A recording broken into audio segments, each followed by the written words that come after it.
Why is the trans community its own worst enemy? We are discussing the gated community of passing and privilege. The war between the queens is on. And the rule is, well, no one is safe. Don't go anywhere. Do what you wanna do. Me. Hello bitches, are you ready for another episode with your favorite trans diva in military outfit today? Well, ready or not, today we are getting very bitchy, even more than usual. You would think that everyone under the fabulous transgender umbrella would be one big happy family. Fierce, united, protecting one another, right? Well honey, no. Because under that umbrella there is a thunderstorm, a hurricane, and, well, it is us.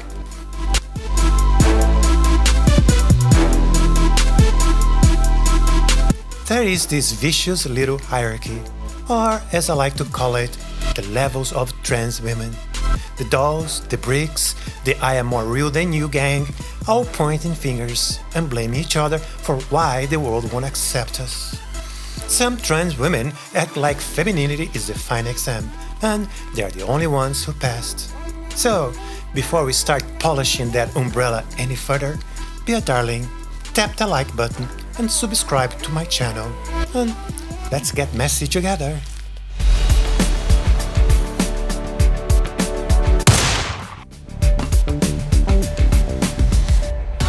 The dolls and the bricks. Have you ever heard of that term? Well, darling, back in the day, in the New York trans clubs, you picture this glamorous, unified front, right? As if the only thing we were unified about was the line for the bathroom. The minute passing became the ultimate prize, well, the girls started organizing themselves. Unofficially, of course, because divas, well, we don't do formal meetings.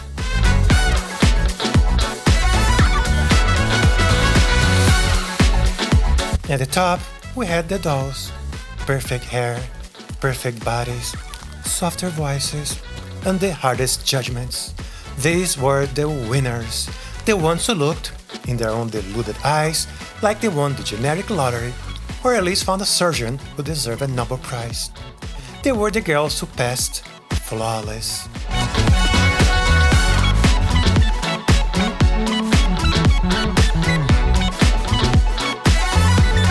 They became the fantasy, delicate, untouchable, and utterly convinced that the rest of us were just a public relation crisis they had to overcome. Their little mantra, if you could just pull yourself together dear, the world wouldn't hate us so much.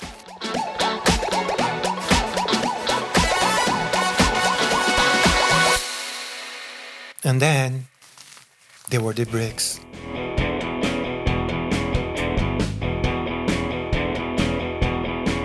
Isn't that just a delightful image? Something heavy, something rough, something you trip over.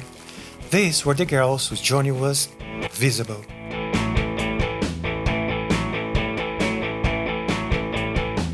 Maybe the makeup was heavy-handed, maybe the voice was a little deep, like mine. Maybe the shoulders were a little broad, not mine. Maybe they just haven't been able to afford the good surgeon yet. Or maybe, just maybe, they were brave enough to exist without apologizing for their edges.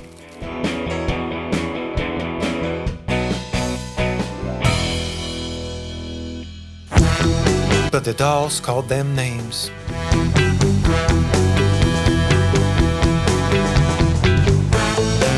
And the bricks called them sellouts. It wasn't just shade, it was survival dressed as superiority. The dolls thought blading meant winning.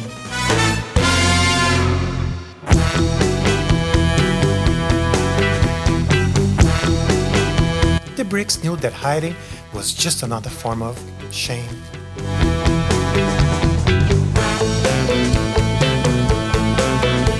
And isn't that just tragic? The very freedom we fought for became just another beauty pageant. Man didn't have to divide us. We did it ourselves.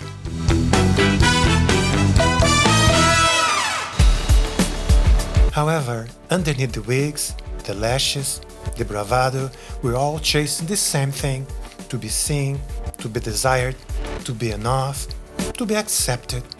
And the cruelest joke of all, the world never cared which one we were, doll or brick, as long as we kept tearing each other apart.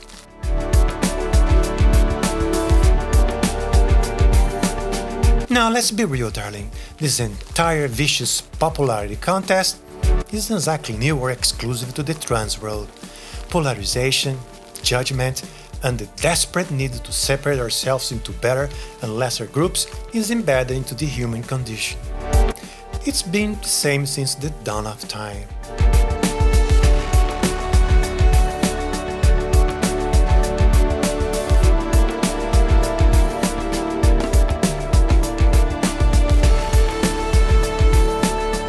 Think about high school, honey. Remember? You had the popular kids who owned the cafeteria. All smiles, perfect hair, and arbitrary rules.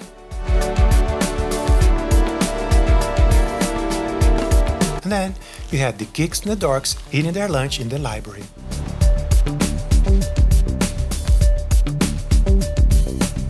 Who got to join the exclusive club? Well, only the ones who met the right standards of social status, appearance, and acceptable preference. It's cruel, it's childish, and it's deeply rooted.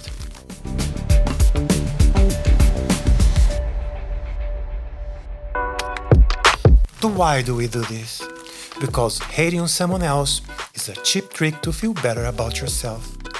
It's born from the deepest insecurities, the tragic lack of confidence, and the terrifying fear of rejection. So, we build walls and call them standards. We're all victims of our own desperate need to belong.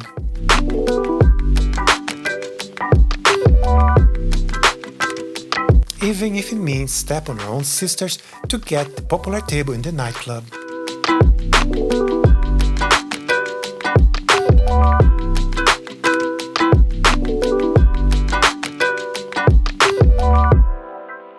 But I'll tell you something, darling. I've met dolls with hearts of stone and bricks who could break your heart with one glance.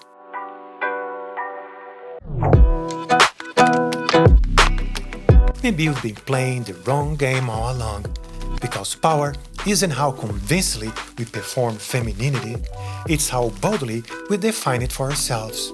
And that, darling, is what truly passes the test.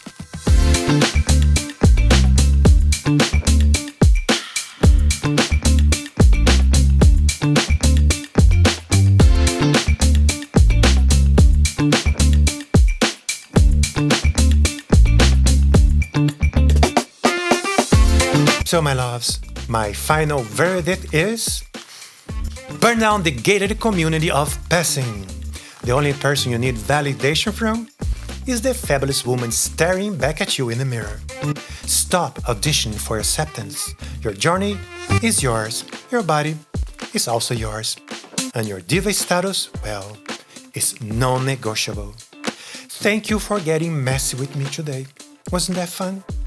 The comment section is open, so tell me, have you met a brick or a doll lately? Share your stories below and be honest, who are you?